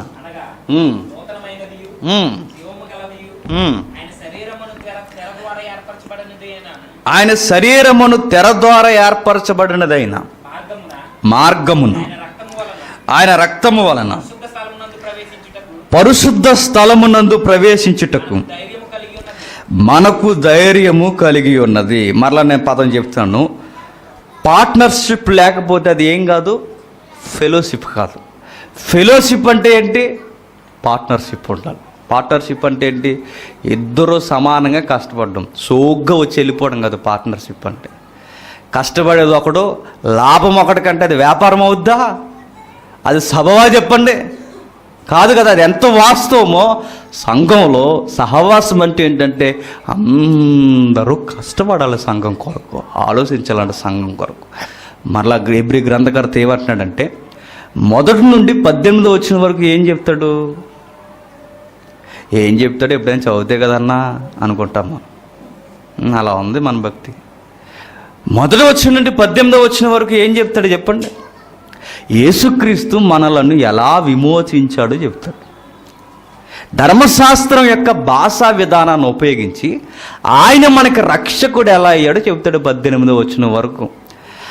విమోచింపబడిన వ్యక్తి ఎవరైతే ఉన్నాడో బాగా వినండి. ఇవి థియాలజీ అనుకుంటారో, అపోస్తుల క్రమం అనుకుంటారో, మీరు ఏమనుకుంటారు అనుకోండి. నేను చెప్తున్నా ఇదే బైబిల్ సిద్ధాంతాలు, ఇవే విలువైన డాక్ట్రిన్స్ అంటాను నేను. ఆ రోజు ఎలా ఏదో రాస్తున్నాం కనుక, ఫ్లోలో వస్తుంది కనుక బైబుల్ రైటర్స్ అలా రాస్తూ కూర్చుండిపోలేదు. వాళ్ళు రాస్తున్నప్పుడు మీరు గుర్తుపెట్టుకోండి, చక్కగా ఎక్కడ ఏది ఉండాలో ఆలోచిస్తే పరిశుద్ధాత్మని సహాయంతో చాలా జాగ్రత్తగా రాశారు వాళ్ళు. ఏదో ఫ్లోలో రాసుకుంటే వెళ్ళిపో. మనం బుక్ రాయమనండి, నీకు జ్ఞాపకం వచ్చిందని రాశారు. దానికి దీనికి సంబంధం ఉండదు, పై దానికి కింద దానికి. ఎందుకు రాసేది? సడన్గా ఇది ఎందుకు వచ్చిందో మనకు అర్థమవుతుంది. అర్థమవక ఏమనుకున్నారంటే కొన్ని పుస్తకాలు చదివి రైటర్ ఏదో దాసాడండి, ఏం దాయలే, అర్థమవక రాసేసాడు అంతే. చాలామంది కొన్ని పుస్తకాలు చదువుతామా, ఏదో మిస్ చేశారండి ఇక్కడ. ఆయన ఇలా మిస్ చేయడానికి కారణం అందులో ఏదో కోడింగ్ ఉందని. ఏం కోడింగ్ అని అలా రాసేసాడు అంతే. కానీ అపోస్తులు ఏదో ఫ్లోలో రాసేసి ఏదో వాళ్ళకి తోసినట్టు రాసేయడం కాదు. అక్కడ వాళ్ళ పరిశుద్ధాత్మని యొక్క సహాయంతో ఏది ఎలా రాయాలో మక్కి మిస్ అవ్వకుండా రాసేవారు. అదే ఇక్కడ మొదటి వచనం నుండి 18వ వచనం వరకు జరిగేది ఏంటంటే ఎలా విమోచింపబడ్డామో ఆ 18వ వచనం వరకు మనకు కనబడుతుంది. 19వ వచనం ఏం చెబుతుంది చూడండి ఒకసారి. సహోదరులారా, యేసు మన కొరకు ప్రతిష్ఠించిన మార్గమున అనగా నూతనమైనది, జీవము గలది, ఆయన శరీరమును తెర ద్వారా ఏర్పరచబడినదైన మార్గమున ఆయన రక్తము వలన పరిశుద్ధ స్థలమందు ప్రవేశించుటకు మనకు ధైర్యము కలిగి ఉన్నది. కొన్ని పదాలు ఉపయోగిస్తున్నాడు చూడండి. మనల్ని రక్షించిన ప్రభువట ఎలా రక్షించాడో ఆ కొనసాగింపునిస్తూ ఒక పదం అన్నాడు, శరీరమును తెర ద్వారా. శరీరానుకున్న అదర్ సైడ్ డెఫినేషన్ ఏంటి? వారు నాయనలారు చెప్పండి. శరీరానుకున్న అర్థం ఏంటి? మరలా శిరస్సు ఆయన అయితే శరీరం ఎవరు? సంఘం. కనీసం ఈ మినిమం బైబిల్ నాలెడ్జ్ అంటారు దీన్ని. బాప్తిసం తీసుకుని ఇన్ని సంవత్సరాలు అయిపోయినాయి, ఇవి మనకు తెలియకపోతే నేను చెప్తున్నాను. ఇంకేంటి మన భక్తి అంటే? ఏవి డాక్టరీన్స్ అంటే? ఇవేగా డాక్టరీన్స్ అంటే. ఏం చెప్తున్నాడు చూడండి. విమోచింపబడిన మనం ఎలా ఉన్నామంటే ఇప్పుడు ఎలా ప్రవేశించడానికి తెరవబడ్డామట. ఏది తెరిచిందట? దేనిలోనికి మనం వెళుతున్నామట? శరీరం అనే తెర ద్వారా, అంటే సంఘము ద్వారా దేవుని ముంగిటికి వెళ్ళే భాగ్యం మనకు వచ్చిందట. అంటే ఒక మనిషిని లోకం నుండి దేవుడు విమోచించి, శిలువ ద్వారా దేవుడు మనిషిని విమోచించి, శరీరం అనే తెర ద్వారా అనగా సంఘము ద్వారా ఆయన సన్నిధి దగ్గరికి మనిషిని పిలుచుకుంటున్నాడట. ఇంకా కొనసాగిస్తున్నాడు ఆయన. గనుకను దేవుని ఇంటి పైన మనకి గొప్ప యాజకుడు. కిందికి వచ్చేసరికి ఏమన్నాడు? దేవుని ఇంటి పైన. దేవుని ఇల్లు అంటే సంఘమే. ఈ సంఘానికి యజమాని ఎవరట? ఆ యాజకుడైన యేసుక్రీస్తే. ఆయన ఉన్నాడు. నెక్స్ట్, గనుక మనస్సాక్షికి కల్మసము తోసకుండినట్లు ప్రోక్షింపబడిన హృదయము గలవారును నిర్మలమైన ఉదకముతో స్నానము చేసిన శరీరములు గలవారమయుండి విశ్వాస విషయములో సంపూర్ణ నిత్యత కలిగి యథార్థమైన హృదయముతో మనము దేవుని సన్నిధానమునకు చేరు. ఎంత ధారాళముగా, ఎంత లోతుగా బైబిల్ మాట్లాడుతుందో చూడండి. సహవాసం గురించి ఏమని? బాగా మనస్సాక్షి కల్మసము తోచకుండినట్లు ప్రోక్షింపబడిన హృదయము గలవారమై. ఏంటి? మొదటి వచనం నుండి 18వ వచనం వరకు జరిగింది ఏంటంటే మనం ఎలా విమోచింపబడ్డామో చెబుతున్నాడు. ఏ తెర ద్వారా మనం వచ్చామో చెబుతున్నాడు. చిన్న తెరలోకి వచ్చిన మనం ఎలా ఉండాలట? మంచి మనస్సాక్షితో ఉండాలట. ఆ పాప అడిగిన ఆ పిల్లకి అర్థం కానిది ఏంటంటే ఎప్పుడు బాప్తిస్మిచ్చి యోహాను కానీ మిగిలిన వారు కానీ వాడబడుతున్నది ఎప్పుడంటే ఆయన పట్టుకుని నిలబెట్టినప్పుడు అక్కడ నువ్వు నిలబెట్టుకుంటే నువ్వు వాడబడతావు. అంత ఈజీగా అర్థం అవ్వాలంటే అంటే ఆయన తెరలోనికి పిలుచుకున్న తర్వాత, సంఘంలోనికి పిలుచుకున్న తర్వాత, నిలబెట్టుకున్న తర్వాత మనలో ఉండాల్సింది ఏంటట? మనస్సాక్షి, యథార్థత. దాన్ని మనం జాగ్రత్తగా కాపాడుకుంటే మనల్ని ఎప్పటికప్పుడు నిలబెట్టేది ఏంటట? చెప్పండి. ఉతక స్నానం అన్నాడు. ఉతక స్నానం అంటే నలుగొట్టుకుని స్నానం చేయడం అని కాదు. ఉతక స్నానం అంటే గోదావరి స్నానం అని కాదు. ఉతక స్నానం అంటే అపోస్తులు ఎఫ్సీ పత్రిక అనుకుంటాను పౌలు గారు రాస్తున్నప్పుడు సంఘానికి యేసుక్రీస్తు వారికి ఉన్నప్పుడు ఇదే పదాన్ని ఆయన ఉపయోగిస్తాడు. ఏమని? వాక్యమని ఉదక స్నానం వచ్చారు. ఇప్పుడు మరలా ఏదైతే మొదటి అధ్యాయం 42వ వచనం మనం చదువుకున్నామో 42వ వచనంలో మనకేం కనబడ్డది? అపోస్తుల బోధ, సహవాసం. అపోస్తుల బోధని ఏదైతే మనకు ఆ పదం మీరు అలా గుర్తుపెట్టుకోండి. ఎబ్రీ గ్రంథకర్త కూడా ఏమంటున్నాడంటే యేసుక్రీస్తు మిమ్మల్ని విమోచించి, సేమ్ అదే టెర్మినాలజీ కొనసాగుతుంది. చూడండి, పేతురు గారు ఏం చేశాడు? ఆ ప్రసంగంలో ఆయన ఏం చేశాడంటే, ఇదిగో యేసుక్రీస్తు ద్వారా మీరు విమోచింపబడతారు, ఆయన యందు మీరు నమ్మిక ఉంచండి అంటే అందరూ ఆయన యందు నమ్మిక ఉంచారు. ఇప్పుడు మేము ఏం చేయాలంటే ఆయన నామమున బాప్తిసం తీసుకోండి అన్నారు. తీసుకున్న వారు ఏం చేశారంటే వాళ్ళంతా ఎక్కడికి వచ్చారట?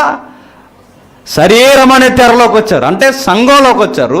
సంఘంలోకి వచ్చిన వారికి ఏం జరుగుతుందంటే వాక్యం అనే ఉతక స్నానం. అదే అపోస్తుల బోధ. ఆ లింక్స్ మీకు అర్థం కావాలి. అదే అపోస్తుల బోధ. అపోస్తుల బోధలోనికి వారు వచ్చిన తర్వాత మనం అప్పగించుకుంటే యథార్థ హృదయముతో మనం దేవుని సన్నిధానమునకు చేరుదాం. ఇప్పుడు నేను అంటున్నాను, ఉతక స్నానము బోధ మనకేమి నేర్పించింది? అప్పగించుకోమని నేర్పించింది. ఏం అప్పగించుకోమని నేర్పించింది? నీకన్నా సంఘము యొక్క కార్యక్రమాలే, సంఘ బాధ్యతలే నీ అవసరాల కన్నా, నీ సమయం కన్నా సంఘమే ప్రాముఖ్యమైనదని బోధ నన్ను కడిగింది. నువ్వు లోకానికి సంబంధించిన వాడు కాదు, నువ్వు సంఘానికి సంబంధించిన వాడు అని అపోస్తుల బోధ, బైబిల్ బోధ, యేసుక్రీస్తు బోధ మనకు నేర్పింది. యేసుక్రీస్తు వారు ఏం నేర్పించాడు? ఎవడు నా శిష్యుడు అన్నాడు ఆయన? ఎవడు నా శిష్యుడు అన్నాడు ఆయన? ప్రతి దినము అప్పగించుకునేవాడు, సిలువ ఎక్కేవాడు, సిలువ మోసేవాడే నా శిష్యుడు అన్నాడు. ఇప్పుడు నేను అంటున్నాను, ఎంతమంది మెడలో సిలువలు కనబడుతున్నాయి చెప్పండి? మెడలంటే ఇది కాదు, మెడ మీద ఎంతమందికి సిలువలు కనబడుతున్నాయి చెప్పండి? నేను సంఘం కొరకు ఈ భారం మోస్తున్నానండి, ఇది నా బాధ్యత అండి, ఎవరు చెప్పినా చెప్పకపోయినా ఇది దేవుడు నా భుజాల మీద పెట్టిన భారం అంటే నేను నమ్మకంగా మోసుకుంటూ పోతాను చచ్చేంత వరకు అని కమిట్మెంట్తో బతికేసే వాళ్ళు సంఘంలో ఏ సంఘంలో ఎవరున్నారు చెప్పండి? మన ఇష్టం ఉంటే వస్తాం, లేకపోతే మానేస్తాం. నేను అంటాను, అసలు మనం సంఘ సభ్యులమే కాదు. మీకు అర్థం కానిది ఏంటి చెప్పనా? ఎవరో ప్రతి సంఘంలో ఒక ఇద్దరో ముగ్గురో నలుగురో ఉంటారు. వీళ్ళని ఎక్కడో అడ్రస్, మనకు తెలియని అడ్రస్లో మరొక నలుగురు ఉంటారు. వీళ్ళందరినీ దేవుడు అక్కడక్కడా సంఘంగా చూసుకుంటున్నాడే తప్ప స్థానిక సంఘంలో అపోస్తులను చూసినట్టుగా దేవుడు ఎక్కడా చూడలేకపోతున్నాడు. చూడండి, ఏదైతే చివరి చెప్పబడిందో ప్రార్థన యందు ఎడతెగకుంటే, ప్రార్థన యందు ఏం జరిగాయంటే చెరసాలలో ఉన్న పేతురు కూడా బయటకు వచ్చాడు. ప్రార్థన యందు ఏం జరిగిందంటే పునాదులు పగిలిపోయాయి. ప్రార్థన యందు ఏం జరిగిందంటే చెరసాలు తెరవబడ్డాయి.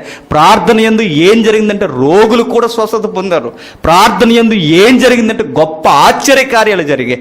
మన సంఘంలో ఎందుకు జరగట్లేదంటే ప్రార్థన అన్న భ్రమంది తప్ప క్రమం పోయింది. మనకి అపోస్తుల క్రమం మనకు లేదు కనుకే సంఘంలో ఎప్పుడు జాడ్యాలన్నవారు జాడ్యాలతోనే చేస్తున్నారు, ఎప్పుడు బాధలు ఉన్నవారు బాధలతోనే చేస్తారు తప్ప సంఘం కొరకు నేను ఇది చేయాలని కమిట్మెంట్ లేదు కనుకే ఆ రోజు సంఘానికి ఈ రోజు సంఘానికి అర్థాలే మారిపోయాయి. ఇంకా కింద చెప్తున్నాడు, వదిలేదైనా. ఇంకా 23వ వచనం, వాగ్దానం చేసిన వాడు, వాగ్దానము చేసిన వాడు నమ్మదగిన వాడు గనక మన నిరీక్షణ విషయమై మనం ఒప్పుకొనిన దానిని నిశ్చలముగా పట్టుకుందాం. వాగ్దానం చేసిన వాడు ఎవడట? నమ్మదగిన వాడట. ఇప్పుడు నేను చెప్తున్నాను, ఇదే టెర్మినాలజీ పేతురు దగ్గర, అపోస్తుల దగ్గర మిస్ అవ్వలేదు. చూడండి, వచ్చిన వీరు ఏం చేశారు? నమ్మినవాడు నమ్మదగినవాడు గనక వాళ్ళు ఏం చేశారు? చాలా స్థిరాస్తులను అమ్మేస్తారు. ఇటు అమ్మేస్తున్నారు, మీకు ఏం ఉండవంటే వాళ్ళు చెప్పే మాట ఏంటి చెప్పనా? ఆయన మాకు ఉన్నాడు కదండి అని చెప్తారు. నమ్మదగినవాడు అని. ఏమన్నా ఇస్తాం మనం? సమయం ఏంటి చాలు. మీరు ఏం ఆస్తులు పాస్తులు ఏమి ఇవ్వాల్సిన అవసరం లేదు. కానీ దేవునికి మీ యథార్థ హృదయాన్ని ఇవ్వండి, దేవునికి మీ సమయాన్ని ఇవ్వండి. సంఘం అనగానే ఇది మా కుటుంబం కన్నా ఎక్కువ అన్న ఆలోచనతో సంఘం కొరకు ఆలోచించి అప్పగించుకోండి. ఇదే భక్తి. మీకు షాకింగ్ న్యూస్, కొరడా దెబ్బ అంటే చెప్పిన గ్రంథకర్త కింద తగిలిస్తాడు. ఇంకా కిందికి వెళదాం. కొందరు మానుకొనుచున్నట్లుగా వస్తుంది చూడండి, మరలా అదే టెర్మినాలజీ వస్తుంది చూడండి.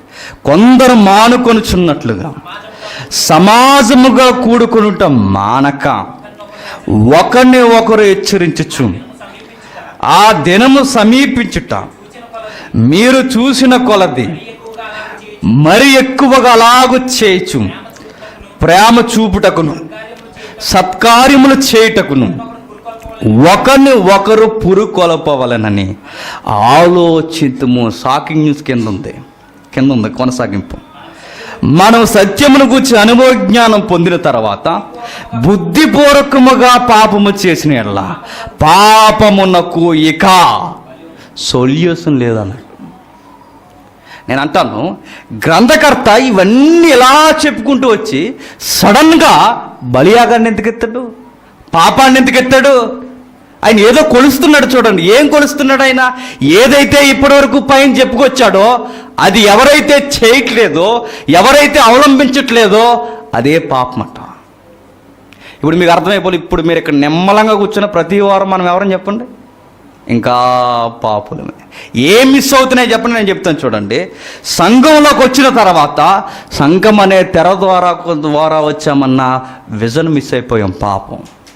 మరొకటి, ఆయన రక్తము ద్వారా రక్షింపబడిన మనకి నమ్మదగిన వాడు ఒకడు ఉన్నాడన్న ఆ నమ్మకం మనకు లేదు కనుక సంఘానికి మనం ఏమీ అప్పగించబడ్డ. మరొకటి, వాక్యం అనే ఉదక స్నానం ఉపదేశానికి మనల్ని మనం అప్పగించుకోమట. నెక్స్ట్ ఏంటో చెప్పిన, సహవాసంగా కూడుకోవడానికి అసలు మనకి ఇంట్రెస్టే ఉండదట, ఆసక్తే లేదట. వారు ఎప్పుడు టైం దొరికితే అప్పుడు టైం చూసుకొని సహవాసంగా కూడుకునేవారు. అలా కూడుకోవడం మానేయడం ఏటట? పాపమట. మీకు అర్థమవుతుందో లేదో? 24వ వచనంలో కొన్ని గంభీరమైన పదాలు ఉపయోగించాడు. హెచ్చరించుట, నెక్స్ట్ ప్రేమ చూపుట, నెక్స్ట్ సత్కార్యములు చేయుట, నెక్స్ట్ ఒకరిని ఒకరు పురుకొలుపుకొనుట. ఇవెవరైతే చేయట్లేదో సంఘంలో గుర్తుపెట్టుకోండి, దానికి తగిలిస్తున్న ట్యాగ్లైన్ ఏంటంటే కింద వచ్చును పాపం అన్నట్టు. ఉపదేశానికి అప్పగించుకోకపోయినా, ఉపదేశానికి లోబడకపోయినా, నువ్వు చేయాల్సిన కార్యాలు చేయకపోయినా, సత్యమును గూర్చి అనుభవ జ్ఞానం పొంది బుద్ధిపూర్వకంగా పాపం చేయడం అనగా, పాపం అనగానే మనకి వెంటనే ఎలిగేసేది ఏంటి చెప్పిన? దొంగతనం, వ్యభిచారం, ఇంకా ఎక్సెట్రా అబద్ధాలు, ఇది అనుకుంటాం. దానికి ఏమాత్రం తగ్గన పాపం ఏంటి చెప్పిన? ఆ పైడి చెప్పినవి ఏవి చేయకపోయినా పాపమే. అవి లేవని నేను అంట్లా, ఇవి కూడా పాపం అని నేను అంటున్నా. ఒక పదాలు ఉపయోగించాడు చూడండి, హెచ్చరించుట, సమాజముగా కూడుకున్నట. సమాజంగా అంటే సంఘం కూడుకున్నప్పుడట ఒకరిని ఒకరు ఏం చేయాలట? హెచ్చరించుకోవాలట. రే, ఈ మధ్య నువ్వు ఇలా కనబడుతున్నావు అని తెలిసిందిరా, వినబడ్డది. మనం దేవుని పిల్లలంగా, మనం సంఘంలో ఉన్నాంగా, నువ్వు ఇలా ఉన్నావని వినబడుతుంది, జాగ్రత్త. ఇది పెద్ద చేయకని వాడికి చెప్పాలి మనం. ఇది హెచ్చరిక. హెచ్చరిక అంటే టీచింగ్లోనే కాదు, గుర్తుపెట్టుకోండి, మీ ఫెలోషిప్లో కూడా ఒకరిని ఒకరు మీరు ఏం చేయాలట? హెచ్చరించుకోవాలట. హెచ్చరించారా ఎవరినైనా? మీరు హెచ్చరించిన వాడు ఎంటలేదంటే కథ ఏంటి చెప్పిన? నువ్వు ఉండి నాకు చెప్పరా అయ్యా అని దాని అర్థం. నువ్వు హెచ్చరించినా, నేను చెప్తున్నా, ఎక్కడ నిలబడి హెచ్చరించడమే కాదు. చూడండి, మీరు అబ్జర్వ్ చేయండి. పక్కన కూర్చున్నవాడు ఆడు బయటికి వెళ్ళి ఏం చేస్తున్నాడు అబ్జర్వ్ చేయాలి. ఎప్పుడు చెప్పేవాడే కాదు, చేసేవాడే కాదు, ఎవరైతే ఉన్నారో ఎల్డర్స్ పెద్దలు ఉన్నారో వాళ్ళే కాదు, ఇంకా ఎవరైతే ఉపదేశం వాళ్ళే కాదు, స్థానిక సంఘాల్లో మీరు చేసేది ఏంటయ్యా అంటే ప్రతి వారం మనతో పాటు సంఘానికి వస్తున్న వారు వాళ్ళ లోకంలో వారం అంతా ఏం చేస్తున్నారో ఏమన్నా లోపాలు కనబడితే మీరు ఏం చేయాలి?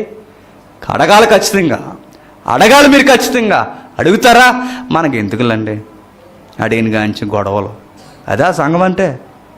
నీ కుటుంబంలో మీ అక్కో మీ చెల్లో మీ తమ్ముడో ఇదే జాడ్యాన్ని తగిలించుకుంటే మనం అడుగుతామా? అడగమా? ఎందుకులేండి గొడవలను వదిలేస్తామా? తోలు తీసేం బెల్ట్ తీసుకుని మీరు ఎందుకు ఇంకో తమ్ముడు ఆడ అసలు అలా చేస్తాడు అనుకోలేను నేను. చాలా ఎక్స్పెక్ట్ చేసేవాడిని వాడిని. ఇక్కడ నిలబడి చెప్పడం వరకు మేము చేయగలం, ఇక్కడ నిలబడి నడిపించిన వరకు నడిపించగలం. వాడు మీ మధ్య ఎలా తిరుగుతాడో మీకు తెలీదా?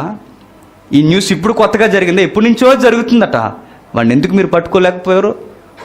నేను అంటాను, ఇది పాపంగా దేవుడు పరిగణించకుండా వదిలేస్తాడని మాత్రం మీరు అనుకోకండి. ఖచ్చితంగా పట్టుకుంటాడు దేవుడు. ఎందరో యువతులు ఉన్నారు, తల్లులు చెల్లెళ్ళు, ఇంకా పెళ్లి కావాల్సిన వారు. వాళ్ళ పట్ల అన్నలుగా తమ్ముళ్ళుగా మీకు బాధ్యత లేదా? చెల్లి వెళుతుంది వస్తుంది, ఈ అమ్మ బయటికి వెళుతుంది వస్తుందని ఆవిడ కూర్చుని గురి మీకు లేదా? పట్టించుకోరా? పట్టించుకోలేగా. అదేగా సంఘం అంటే. పట్టించుకుంటాం మనం. మన ఇంట్లో ఆడపిల్లనేది చూసుకుంటాం, మన ఇంట్లోనే. అందుకే నేను చెప్తాను, మన ఇంట్లో ఆడపిల్ల కన్నా సంఘంలో ఉన్న ఆడపిల్లలు మనం చాలా సీరియస్గా తీసుకోవాలి. ఎవడన్నా ఏదైనా జరిగినా మనం అడ్డుగా వచ్చి నిలబడాలి. అది కదా సంఘం అంటే. ఈ బాధ్యత ఉంటే సంఘంలో ఏం జరుగుతాయట? మిరాకిల్స్ జరుగుతాయట, ఆశ్చర్య కార్యాలు జరుగుతాయి, సహవాసంలో గొప్ప కార్యాలు జరుగుతాయి. మనకేమైనా అర్థమవుతుంది? ఏమన్నా ఒకరి పట్ల ఒకరు బాధ్యత ఉండాలి, ఒకరి పట్ల ఒకరికి భయభక్తులు ఉండాలి, హెచ్చరికలు చేయాలి. నెక్స్ట్ ఆయన అంటున్నాడు, ప్రేమ చూపుటకు ఏం చూపాలట? ప్రేమ చూపాలట. వాడికి ఏదో కష్టం వస్తుంది, నష్టం వస్తుంది, కానీ ఏమాత్రం ప్రార్థన చేసేవారు కదా అని కావాల్సిన గుర్తుపెట్టుకోండి. ప్రార్థన వెనకే మనం చేయాల్సింది ఏంటి చెప్పనా? వాడు బాధను కూడా మనం ఏం చేయాలట? పంచుకోవాలట. ఇవి ఉన్నాయండి సంఘంలో. అసలు వెళ్తాం గుంపుగా, ప్రార్థన చేసేస్తాం, ఏ సంఘమైనా వచ్చేస్తాం. ఆవిడకి చాలా ఇబ్బందులు ఉన్నాయి, ఆవిడకి ధైర్యం చెప్పి ఆ బాధల్లో కలగజేసుకునే సహవాసం ఉందా చెప్పండి. నేను ఇక్కడికి వెళ్ళా, లక్కవరమా శివకోడి కోనసీమ ఏరియాకి. ఆవిడ బాధపడుతూ, ఆవిడకి 60 సంవత్సరాలు ఉంటాయి. మా నాయనమ్మకి అటు ఇట్లో ఉంటుంది వయసు. ఆవిడది భర్త లేడట, పిల్లలు లేరు ఆ తల్లికి. ఎప్పుడో 20-25 సంవత్సరాల క్రితమట చనిపోదామనుకున్న ఆ తల్లికి ఎవరు ఆచరా లేక, అలాంటి టైంలో ఆ స్థానిక సంఘం పట్టుకుంది, లూథరన్ మిషన్. ఆ సంఘం పట్టుకొని నీకు ఎందుకమ్మే ఉన్నాం కదని వారానికి ఒకరు ఆ తల్లిని పోషించారట. వారానికి ఒకరు. ఈ వారమంతా ఒకరు పోషిస్తే మరొక వారమంతా ఒకరు పోషించారట. అలా పోషిస్తే కొన్ని సంవత్సరాలు ఆ తల్లిని పోషిస్తే ఈరోజు బతికి బంతులా ఉండి ఏడుస్తూ చెబుతుంది, ఇన్ని సంవత్సరాల తర్వాత మళ్ళా సంఘంలో ఉన్న వాళ్ళని పట్టించుకోవాలని ఈ 20 సంవత్సరాల నువ్వు చెప్పావయ్యా మనవడా అంది నా దగ్గరికి వచ్చి ఏడుస్తూ. ఆ రోజు సంఘం నన్ను పట్టించుకుంది కాబట్టి ఈరోజు బతుకున్నాను, లేదంటే ఆ రోజు నేను ఆత్మహత్య చేసుకుని చచ్చిపోవాలంటే. ఇది సంఘం అంటే.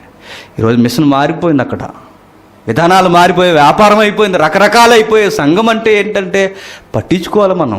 అందరూ మనలాగా ఉండరు, మనకన్నా దారుణంగా ఉన్నవారు ఉంటారు, పరిస్థితులు బాగాలేని వారు ఉంటారు. వాళ్ళని అడగాలి. ఎప్పుడు పెద్దలు వీరే కదా, నీ పక్కన కూర్చుంటున్నవాడు ఆడి విధానం ఏంటో నువ్వు తెలుసుకోవాలి. ఆడు ఏం చేస్తుండో అడగాలి. ఫర్ ఎగ్జాంపుల్, పెళ్ళి అయిపోయి సీనియర్స్ ఉన్నారనుకోండి, ఏ ప్రాబ్లంని ఎలా డీల్ చేయాలో వాళ్ళ 20-30 సంవత్సరాల సంసార జీవితంలో వాళ్ళకి తెలియదా? తెలుసు. అది మనసులో పెట్టుకోండి. సీనియర్లు అయ్యి పెళ్ళి అయ్యి ఉన్నవారు ఎవరైతే దంపతులు ఉన్నారో, కొత్తగా పెళ్ళి అయిన వారికి చాలా ట్రబుల్స్ వస్తాయి రావా? సంఘంలో సీనియర్ జంటలే కాదు, ఇంకెవరు ఉంటారు? కొత్త జంటలు కూడా ఉంటాయి. ఈ సీనియర్ జంటలు ఏం చేయాలి చెప్పనా? ఆ కొత్తగా పెళ్ళైన వారి దగ్గరికి వెళ్ళి, తల్లి ఈ టైంలో ఇలా ఉండాలి, ఈ టైంలో ఇలా ఉండాలిరా, ఇలా ఉండాలి, మన వాక్యానికి దూరం కాకూడదు, పరిస్థితులు మనం ఇలా చదువుకోవాలి, మనం ఇలా ఉండాలని చెప్పే బాధ్యత నీకు లేదా చెప్పు? లేదా చెప్పండి. మీరు ఎందుకు అంత సీనియారిటీని దేవుడు గడించి మిమ్మల్ని అక్కడ నిలబెట్టాడంటే, కొత్తగా ఎవరైతే ఉన్నారో కనీసం వాళ్ళకి ఒక హెచ్చరిక ఇచ్చి ఇలా ఉండాలని నేర్పించడానికే మనం అంతా ఉన్నది. కొత్తగా వచ్చే వాళ్ళు ఉంటారు, పాత వారు ఏం చేయాలి? వాళ్ళని ఆహ్వానించడం, ప్రేమించడం, వాళ్ళకి ఆదరణ ఇవ్వడం, అది చేయాలి. వ్యాధిగ్రస్తులు ఉంటారు, ఆరోగ్యం ఉన్నవారు ఉంటారు, వాళ్ళని ఏం చేయాలి? ఎందుకు బ్రదర్ మేము చేస్తాంగా అని చెప్పాలి. ఇవన్నీ చెప్పుకోవడానికే సరిపోయి తప్పండి ఎవ్వరు ఏ సంఘంలో చేసేవి లేవు. ఆ రోజు ఏం జరిగింది అపోస్తుల బోధ అంటే ఎంత జరిగిందట. ఇంకా ఏం చెప్తున్నాడు చూడండి, అది 24వ వచనంలో, కొందరు మానుకొనుచున్నట్లుగా ముగించుకుందాం. సమాజముగా కూడుకునుట మానక ఒకరిని ఒకరు హెచ్చరించుచు ఆ దినము సమీపించుట మీరు చూసిన కొలది మరి ఎక్కువగా అలాగు చేయొచ్చు, ప్రేమ చూపుటకును సత్కార్యము చేయుటకును ఒకరిని ఒకరు పురుకొలుపుకోవాలి. ఒకరినొకరు పురుకొలుపుకోవాలంటే ఎవడైనా వీక్ అయిపోతుంటే భక్తిలో డివోషన్కి దూరం అవుతుంటే మనం ఏం చేయాలి? వాడికి ఫెలోషిప్ పెంచేలా మనం ఏం చేయాలట? పురుగొలుపుకోవాలట. రారా తిరుగుతాం, రారా పోదాం, ఇలా పనికి మేలేసాలి కదట. మరి వాడు చేసే ఏవైతే బలహీనతలు ఉన్నావో వాటి విషయంలో మనం కలగజేసుకోవాలట. అది మనం నేర్పించవలసిన సంఘంలో ఏంటంటే మేజర్గా ఈ అధ్యాయంలో 3 పాయింట్లు లేపుతాడు ఆయన. ఆ 3 పాయింట్లు మీరు అబ్జర్వ్ చేయండి, నేను చెప్తాను. దేవుణ్ణి సమీపించడంలో అవిధేయత చూపించకూడదట. ఆ పదాల సారం మీకు కనబడాలి. నెక్స్ట్, ఒప్పుకున్న దానిని పట్టుకోవడంలో అవిధేయత చూపించకూడదట. నెక్స్ట్, సమాజముగా కూడుకొనడం మానకూడదట. ఈ 3 పాయింట్ల అధ్యాయంలో మీకు కనబడతాయి చూడండి. ఇవేదైతే మనం జరిగించట్లేదో 26వ వచనంలో ఏం చెప్తున్నాడు చెప్పనా? సత్యమును గూర్చి అనుభవ జ్ఞానం పొందిన తర్వాత సంఘంలో ఇన్ని విషయాలు ఉన్నాయని నీకు తెలిసినా, ఇంత బుద్ధి జ్ఞానం నీకు అర్థమైనా, ఈ ఆదివారం క్లాసు ఇదా నీకు అర్థమైనా, ఇంకా నువ్వు వదిలేసి బుద్ధిపూర్వకంగా పాపము చేసిన ఎడల పాపమునకు ఇక బలి ఉండదు, ఇక నీకు అవకాశమే లేదట. పాపమునకు ఇక బలి ఉండదు, న్యాయము తీర్పునకు భయముతో ఎదురు చూచుటయు విరోధులకు దహింపబోవు తీక్షణమైన అగ్నియు ఇక ఉండును. ఏం చెప్తున్నాడు చూడండి. బైబిల్ ఒక విధానం చెప్పింది, మీరు అబ్జర్వ్ చేశారు లేదు? బైబిల్ భయపడొద్దంది, బైబిల్ భయపడమని చెప్పింది. అర్థమైంది? అర్థం అవ్వ మనకి. మళ్ళీ చెప్తున్నా, బైబిల్ కొండ మీద ప్రసంగంలో కానీ ఆయన ఎక్కడైనా భయపడకూడదు అంటాడు. బైబిల్ భయపడొద్దని చెప్పింది, అదే ప్రభు ఏమన్నాడంటే భయపడమన్నాడు. దేనికి భయపడమన్నాడు? దేనికి భయపడమని చెప్పినా దేవునికి భయపడమన్నాడు. లోకంలో మీరు దేనికి భయపడకండి, అసలు భయపడవలసిన అవసరమే మీకు లేదు. మిమ్మల్ని చంపేవాడిని కూడా మీ కళ్ళ ముందున్న మిమ్మల్ని చంపేవాడు కూడా మీ దగ్గరున్న, మీ శరీరాన్ని అంతం చేసేవాడు కూడా మీ దగ్గరున్న, భయపడకండి. వెంటనే ఆయన ఏమంటాడు చెప్పిన, శరీరాన్ని నాశనం చేసేవాడికి భయపడక మరి ఆత్మను శరీరమును నాశనం చేసే ఆయనకి భయపడండి. భయపడొద్దన్నాడు దేనికి? లోకంలో దేనికి భయపడకు, భయపడవలసిన దేనికి? ఉగ్రతను కుమ్మరించే ఒక ఆయన ఉన్నాడన్న సంగతి మాత్రం మర్చిపోకు, భయపడు ఆయనకు అన్నాడు. ఈ టెక్స్ట్లో ఈ గ్రంథకర్త ఏమి జ్ఞాపకం చేస్తానంటే ఆయన ఉగ్రతట కుమ్మరిస్తారట. ఎవరి మీద ఈ గ్రంథకర్త చెప్తాడు చూడండి, 32వ వచనంలో. అయితే క్షమించండి, 30వ వచనంలో 2వ మాట, ప్రభు తన ప్రజలకు తీర్పు తీర్చిననియు చెప్పిన వాణిని ఎరుగు. తన ప్రజలు అంటే ఎవరు? న్యూ టెస్ట్మెంట్ లాంగ్వేజ్లో తన ప్రజలు అంటే ఎవరు? సంఘము. సంఘం మీద ఆయన ఏం చేశారట? ప్రభు తన ప్రజలకు తీర్పు తీర్చుననియు చెప్పిన వాణ్ణి ఎరుగుదుము, జీవము గల దేవుని చేతుల్లో పడుట భయంకరము, జాగ్రత్త. అపోస్తుల బోధ అంటే సమ్మగా లేఖనానుసారంగా ఉందని కదట. అపోస్తుల బోధ అంటే ఏంటి చెప్పిన? చెప్పిన దానికి అప్పగించుకోకుండా, బాధ్యత లేకుండా, ఎవరి కొరకు నువ్వు ఆలోచించకుండా, వచ్చాను వెళ్ళిపోయినని కేవలం నువ్వు శ్రోతల తన్మయత్వంలో ఉండిపోయి 4 పాటలు పాడేసి వెళ్ళిపోయే బ్యాచ్లో నువ్వు ఉంటే జీవము గల దేవుని చేతుల్లో పడుట బహుభయంకరమట. సహవాసం అంటే ఏంటంటే అందరూ కలిసి ఒకే విషయం కొరకు అప్పగించుకొని కష్టపడమంట, అది సంఘం అంటే.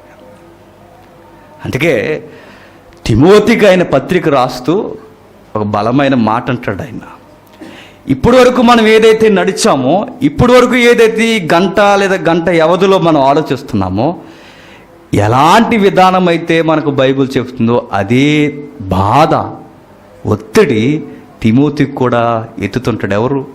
పౌలు గారు. చూడండి, ఒకసారి ముగించుకుందాం. తిమోతికి రాసిన మొదటి పత్రిక 3వ అధ్యాయం.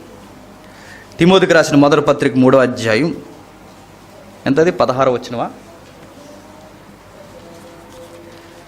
15 వచ్చి ఉండండి.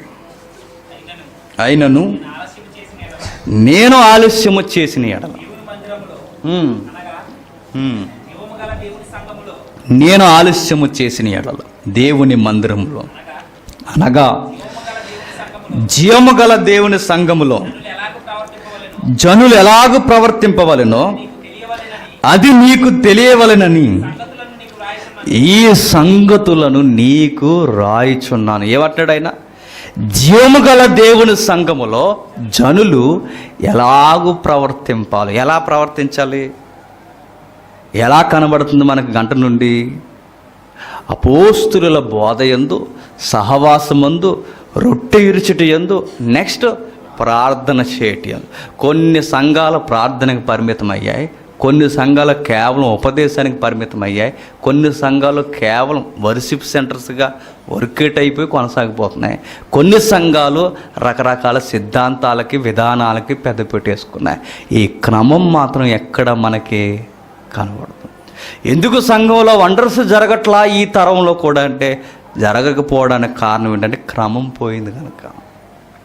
అపోస్తుల బోధ అంటే అప్పగించుకోవాలి, అపోస్తుల విధానం అంటే బోధకు లోబడాలి.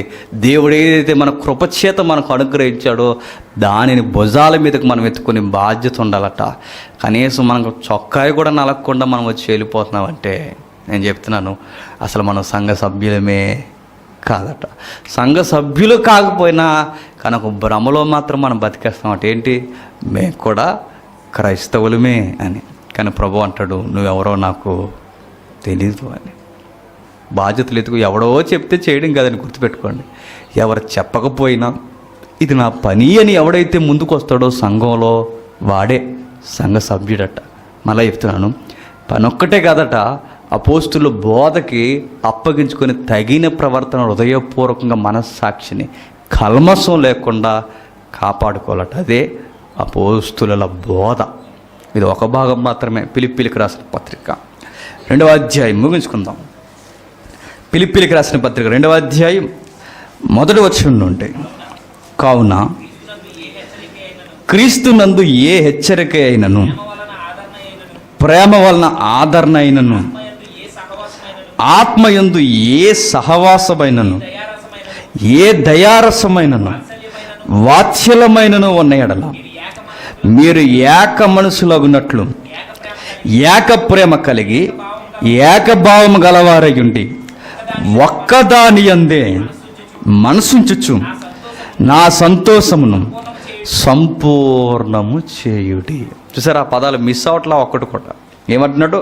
కావున క్రీస్తు యేసునందు ఏ హెచ్చరికైనను, ప్రేమైనను, ఆదరణైనను, ఆత్మయందు ఏ సహవాసమైనను, ఏ దయారసమైనను, వాత్సల్యమైనను ఉన్న ఎడల, ఇదే మనకి ఎబ్రిలో మిస్ అవ్వలేదు. చూడండి, ఎబ్రీ గ్రంథకర్త ఏదైతే చెప్పాడు అదే పేతురు చెబుతున్నాడు. చూడండి, ఏదైతే పేతురు తర్వాత మనకు కనబడుతుందో సంఘ సహవాసం, అపోస్తుల గారు 2వ అధ్యాయం, అదే సహవాసం మరలా ఫిలిప్పీ పత్రికలో మనకు కనబడుతుంది. చూడండి, ఇది సంఘానికి ఉన్న సిద్ధాంతం, సంఘానికి ఉన్న డాక్ట్రిన్స్ ఇవి. ఈరోజు ఇవి మిస్ అయిపోయాయి. పనికిరాని వాటికి మనం ప్రతి దిక్కున మనం ఏం చేస్తున్నాం? కొట్టుకు చచ్చిపోతున్నాం. ఏం చెప్తున్నాడు చూడండి, కావున క్రీస్తు యేసునందు ఏ హెచ్చరికైనను, ప్రేమైనను, ఆదరణైనను, ఆత్మయందు ఏ సహవాసమైనను, ఏ దయారసమైనను, వాత్సల్యమైనను ఉన్న ఎడల మీరు ఏక మనసులగునట్లు ఏక ప్రేమ కలిగి ఏకభావం గలవారయుండి ఒక్కదాని యందే మనసుంచుచు నా సంతోషము సంపూర్ణము చేయండి అన్నాడు. ఎవరెక్కడ అంటున్నది? యేసుక్రీస్తు వారు అంటాం కదా. ఇంకా ఆయన తప్ప మనకు బిగ్గెస్ట్గా ఇంకెవరు కనబడతలేదు బైబిల్లో. యేసుక్రీస్తు వారు కాదు ఇక్కడ అంటున్నది. ఆ సంఘాన్ని నడిపిస్తున్న పెద్ద ఆయన ఎవరైతే ఉన్నారో ఆయన అంటున్నాడు. ఎవరైనా? పౌలు గారు. నా సంతోషం ఎప్పుడు సంపూర్ణమవుతుందంటే మీరు ఈ ఫిలిప్పీ సంగమా, మీరు ఈ క్రమాన్ని పాటించినప్పుడు నా హృదయం ఏమవుద్ది? సంతోషంతో నిండిపోతుంది. ఇది ఉండాలట. ఒకటి ఉంటే ఒకటి లేదు, ఒకటి ఉంటే ఒకటి ఉండదు. మనకి సంఘం అని పేరెట్టుకోవడానికి ఎవరు సరిపోతారు చెప్పండి? కొన్ని సంఘాలు ఉన్నాయి, కేవలం ఆ పేరు లేకపోతే వాళ్ళు ఆత్మహత్య చేసుకోవడం కూడా రెడీ అయిపోతారు. ఆ పేరు ఉండాలి వాళ్ళకి. ఆ పేరు లేకపోతే ఆ బిల్డింగ్ ఎక్కి దూకెత్తారనమాట. పేరు కాదు మనకు ఉండాల్సింది. మరి ఏంటి చెప్పండి? ఇదిగో చెప్పిన ఏదైతే ఈ టెర్మినాలజీ ఉందో అపోస్తులది, అది మనం మిస్ అవ్వకూడదు. ఆవిడ పేరు చెప్పకపోయినా నువ్వు ఎవరు అవుతావు? సంఘం అవుతాం మనం. కాబట్టి కొందరు ఉన్నారు, ఆయన ఎంత మూర్ఖంగా మాట్లాడాడంటే నాతో, బ్రదర్ మరి ఆ పేరు లేదు కదా, ఆ పేరు పెట్టట్లేదు కదా, మరి మదర్ తెరీసా మీ సంఘ సభ్యురాలు కాదు, మీ పేరు సంబంధం లేదు ఆవిడకి. ఆవిడెక్కడో రోమన్ క్యాథలిక్ నుండి వచ్చింది, మరి ఆవిడ పరలోకం వెళ్తుందంటే ఆయన ఏమన్నా చెప్పిన వెళ్దట. ఇట్లా సంఘం పేరు లేదని, ఆ సంఘం పేరు లేదని మదర్ తెరీసా ఎక్కడికి వెళ్దట? మదర్ తెరీసా పరలోకం వెళ్ళిపోతే మనం వెళ్తామా? మనం అంతగానా పాటిలమా? మరి విలియం కేరీ ఎవరో బాప్టిస్ట్ సంఘం అయినా ఆయన పరలోకం వెళ్తాడని అడిగాను, ఆయన అంటే వెళ్ళడట. ఎంత మూర్ఖమో చూసారు? సంఘం పేరుకో చచ్చిపోయే బ్యాచ్. పేర్లు కాదు మరి సారం. విలియం కేరీ బాప్టిస్ట్ సంఘంలో ఉన్న ఆయన పరలోకానికి హక్కుదారుడు. రోమన్ క్యాథలిక్ మిషన్లో నుండి వచ్చిన ఎవరైతే మాంక్, ఎవరవునా? Mother Teresa. ఆవిడైనా ఎవరైనా మీరు గుర్తుపెట్టుకోండి, విలువలు బైబిల్ విలువల్లో వాళ్ళు నడిచారు కనుక పేరు లేకపోయినా వారు ఏమవుతారు? దేవుని కుటుంబం అవుతారు. వాళ్ళు వెళ్తారు తప్ప పేర్లు పట్టుకుని ఏలాడిపోయినాడు ఎవడు అపోస్తుల బోధన అనుకోవడం మాత్రం విధానం కాదు. ఒకవేళ మన సంఘాలు ఉంటాయి, మార్చుకుందాం. మన సంఘంలో అద్భుతాలు జరగాలని మీరు ఆశిస్తే, మన ప్రార్థనలకు జవాబు దొరకాలనుకుంటే మీరు గుర్తుపెట్టుకోండి, బోధకు మిమ్ముని మీరు అప్పగించుకునే విధానం మనకు లేదు కనుకే, మన అహమే పెద్దపేట వేస్తుంది కనుకే ఎవరి దిగజారుడు జీవితాలు వాళ్ళవే. కాబట్టి ఇది మొదటి భాగం. రెండవ భాగం కూడా ఉంటుంది. ఎక్కువగా ప్రతి సంఘానికి అవసరమైన సంగతులు, సంఘ విధానం, దాని యొక్క నడవడిక, కొన్ని భాగాలు మనం ఆలోచించే ప్రయత్నం చేద్దాం. ఇది మొదటి భాగంగా. ఇక రెండో భాగంలో ఎక్కడైతే మనం ఆగుతున్నామో అక్కడి నుంచి కొనసాగుతాం. ఓకేనా? ఇది గుర్తుపెట్టుకోలేదంటే అది మీకు అర్థం అవుతుంది. మీరు కానీ గుర్తుపెట్టుకోలేదు, మరలా చెప్తున్నాను, ఎవరో ఒకరు నిలబెట్టి ఖచ్చితంగా అడుగుతాం, దీని సంగతి ఏంట? ఏదో చెప్పారండి అంటామా? ఏదో చెప్పారా? చూసారా? ఇలాంటి బ్యాచ్ ఉంటాం మనం. అందుకే ఏదో సామెత ఉంది తెలుగులో, దేని మీదో వర్షం కురిసిందట. ఎవరు ఆ డ్యాస్? ఎవరు ఆ డ్యాసులు? ఎవరు చెప్పండి? అది ఫుల్ చేయకండి. దేని మీదో వర్షం కురిసింది, దానికి లెక్కలేదట. ఎవరది చెప్పండి? పర్లేదు. కాబట్టి ఆ పోతు మీరు అవ్వకండి. కాబట్టి జాగ్రత్తగా ప్రార్థన చేసుకోవాలి.